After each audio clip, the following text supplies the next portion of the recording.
Welcome to our channel. Today we how to activate Trello boards for workflow management. Easy tutorial step by step clearly. To start, open your web browser and navigate to the Trello website. If you don't have an account, click on the sign up button to create one. If you already have an account, click on log in and enter your credentials. Once you're logged in, you'll be directed to your Trello dashboard. To create a new board, click on the Create New Board option.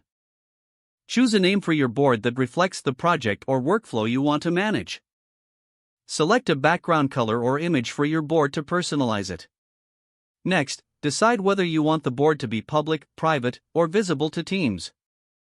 After setting these preferences, click on the Create Board button. You'll now see your new board, ready for customization. To create lists, hover over the Add a List section and type in the first list title. Common list titles include To Do, In Progress, and Completed. Press Enter to save the list. Continue adding additional lists by repeating the same process. Now it's time to add cards to your lists. Click on Add a Card under the appropriate list title. Enter a description for the task or item you want to track. Click Add Card to save it to the list. To further refine your tasks, click on the card you just created. In the card window, you can assign due dates, add labels, and include checklists. You can also invite team members to collaborate by clicking on the Members section. Simply type their names or emails to add them to the card. To move cards between lists, click and drag the card to the desired list.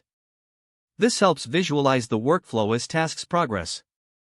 You can also archive cards that are no longer needed by opening the card and selecting Archive. To monitor progress, regularly update the status. Experiment with Trello's features such as Power UPS to enhance your board functionality.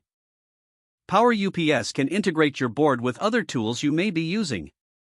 To activate a power-up, click on Show menu on the right side of your board. Then select Power UPS and browse through the available options. Don't forget to like this video and subscribe to our channel for more step-by-step tech guides.